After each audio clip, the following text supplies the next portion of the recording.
Over 300 Ghanaians have been repatriated back into the country from South Africa.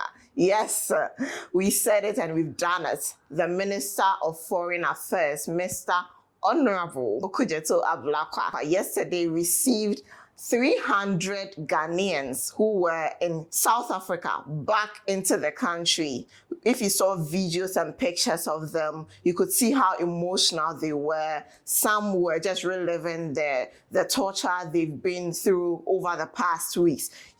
Did you see that video of the young man who lifted his shirt to show marks behind him of the abuse he had suffered at the hands of South Africans who came for him because apparently they thought he was an illegal immigrant, but he wasn't. He was there legally. There's also been reports on South African channels that more than 200 of the people who were repatriated were illegal.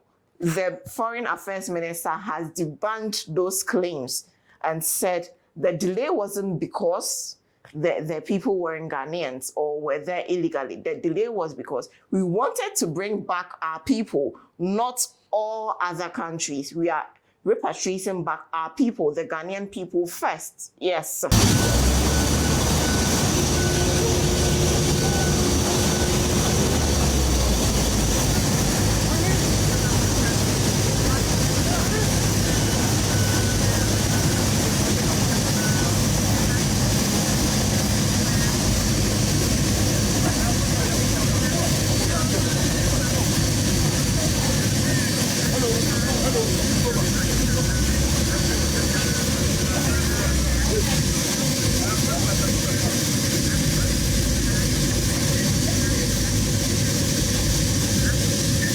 So they are back into the country. They were met at the airport with some goodies and some cash to help them to be reintegrated back into the society and help them sort of like a fresh start, something to cushion them. And there's also other incentives that the minister says has been put in place to help their resettlement back into the country, because some have been gone for as long as 20, 30 years. So coming back, they are coming to start life afresh, and that is never a good look on anyone. Welcome to Snippets with me, Dede Adanki, bringing you the trending stories on the internet today. On our next story, the Shatter movement boss is in the news. He's back. He never stays out of it for long. No, the limelight, that's his play area. He's always there. And we've seen videos and pictures of him on a private jet. He's jetting off to the United Kingdom where his scheduled Shatterfest. Yes, he's going there for the media rounds to advertise the Shatterfest. That is scheduled on the 1st of August. So if you are in the UK and you've been clamoring to see the King of Dancehall perform, August 1st is your day. Meet him, find out. I believe you find all the information you need across all his social media platforms.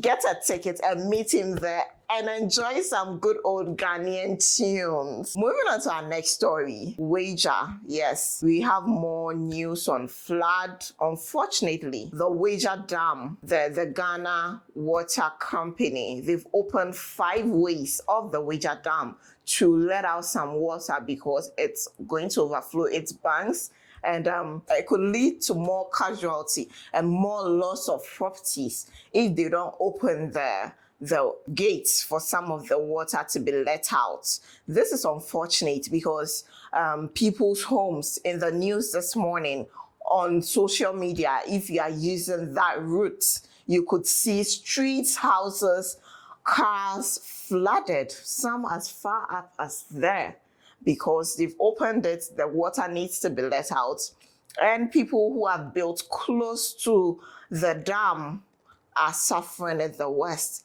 Every year we have this problem. That just poses a question of how these people got permits to build close to the dam, and how they're always going to suffer this, because for as long as the dam is there and there's no other alternative for the water to be let out, means every year when the dam reaches, the water level reaches its bank, they're going to open it for some to be let out.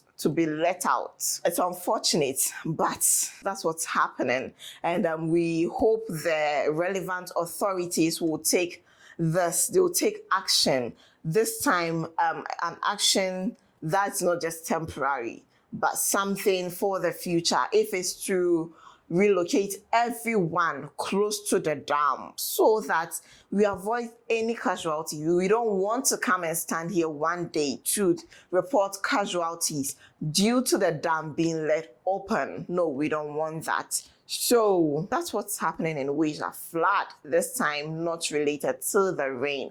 Yes, somehow related because it's because of the rains that the water is going overboard. But this time, man-made disaster. Let's all try to avoid. If you're going to buy a property, land, house, please do your due diligence, because at the end of the day, you will be the one suffering. Yes, and we don't want you to waste money. So do your due diligence before you purchase any property to avoid such avoidable situations. Moving on to some sports news. Yes, Crystal Palace, they won the Conference League. Yes, English Premier League teams seem to have, they are trying to do a sweep of all European titles. We have Saturday to see if Arsenal can follow suit. This comes after Aston Villa won the Europa League. And now Crystal Palace last night, they beat Rayo Vallecano 1-0 to clinch the title. Their third title in their history, all won in the space of a year? Yeah, a year and a half. Yes. And this was a good send-off for their coach, Oliver Glasner, who is leaving the club at the end of the season. So he leaves on a high note, winning 3 of the titles in his tenure. So that's a good note to leave. And we wish him all the best on the next team he decides to go to, all his other endeavors. This brings us to the end of today's episode. I hope you enjoyed it. Stick and stay with me. Like, share, and subscribe, and come back for another episode. Done?